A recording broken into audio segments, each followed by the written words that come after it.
I paid $1,500 to learn about newsletters, and after 365 days, I still haven't made my money back. But the money wasn't the real problem. The real problem was I spent most of that year staring at the wrong numbers.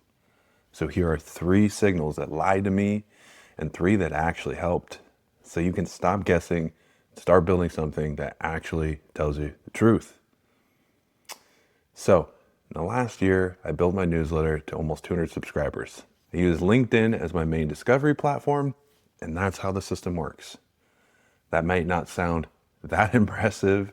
It's not supposed to. What's impressive is what I finally know, which numbers matter. And I wish someone had told me this on day 1.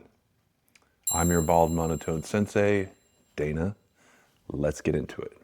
Getting trapped in the numbers is like that scene in Interstellar where Matthew McConaughey is looking through that bookcase, screaming, "No, no!"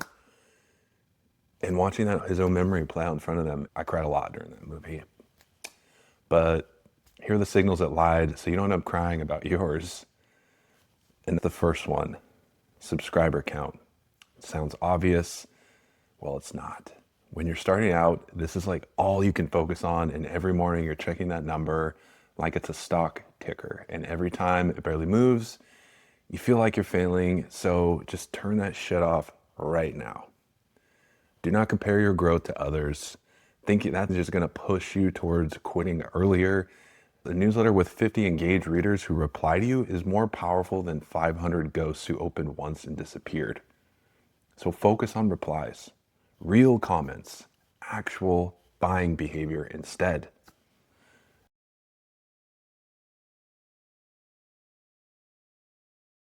Lie number 2, revenue.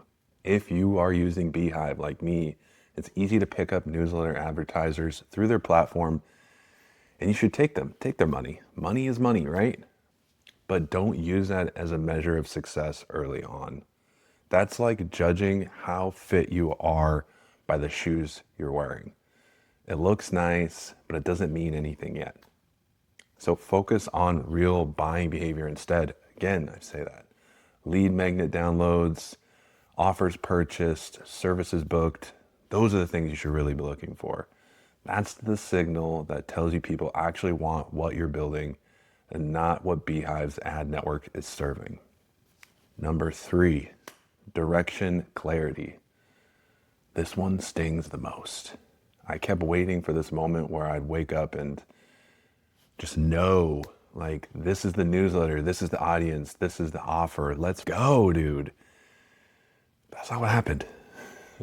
That moment didn't come.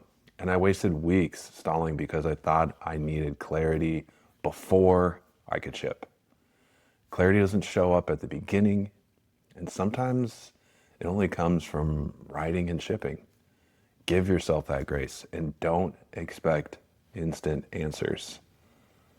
Now, I'm curious, have you fallen into any of these traps, even if they sound obvious, even if you don't want to admit it to yourself or anybody else here? But drop it in the comments. I genuinely want to know what lied to you. All right, those were the traps. Here's what actually worked in the last year of newsletter building. So truth number 1, welcome survey answers. I love these. This was the first time I had a real signal without cold DMing people. My welcome survey told me exactly who was subscribing, what they wanted, and what they were struggling with. The trick, don't ignore it like I did because you're too locked in on money. So here are the 3 questions we're stealing from my welcome survey that worked the best for me. 1, what are you hoping to get out of this newsletter? 2, which role best describes you? 3, what's your biggest struggle right now? 3 questions, that's it. And they will tell you more about your audience in a week than your subscriber account. Moving to truth number 2, traffic sources and what they actually mean. So you'll hear a lot about subscriber acquisition, right? But here's what I actually saw.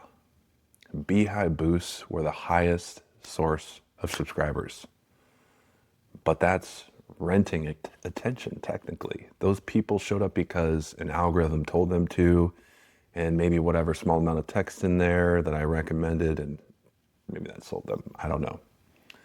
But LinkedIn was my second highest. That's where I post content, right?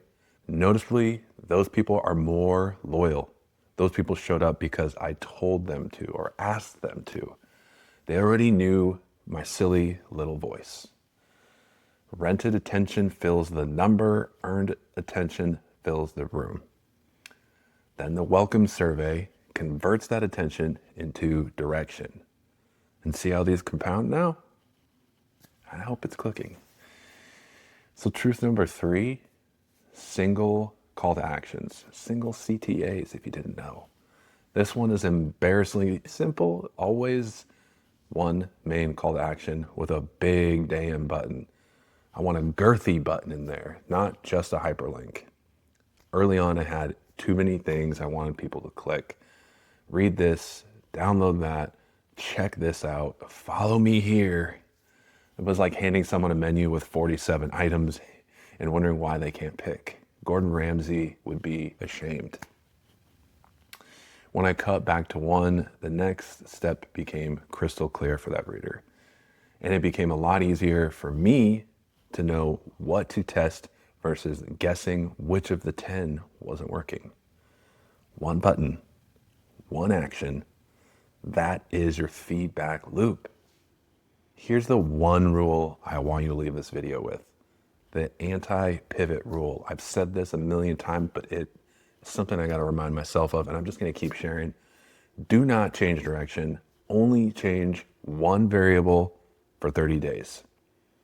You're going to question everything inside your own echo chamber all the time, every week, and when the feeling of failure takes over, your brain is just going to scream at you to shift. Don't do it. Things get way harder before they ever get better. And everything I just shared won't work if you can't stick to a single direction for at least a month. So here are the variables we're testing one at a time. Just some quick little examples. Your subscription page, the topic angle, your CTA, your newsletter format, where and how you distribute, meaning LinkedIn, YouTube. I think you get the picture. Just pick one variable and test. That's how you get results. The more you change multiple things at once, the cloudier all your feedback gets. And the more you convince yourself nothing works, when the truth is you just never gave anything a long enough breath. So remember, one variable, 30 days, that's the damn rule. Stick to it. I challenge you. So that's it. 3 lies, 3 truths, and 1 rule. If this helped you see your newsletter a little bit differently, or if you're about to start one and this saved you a few months of confusion, I hope it did. Hit the subscribe button. Every week I share simple lessons on clarity, execution, and building things that actually earn in your business. I'm going to see you in the next one. Adios.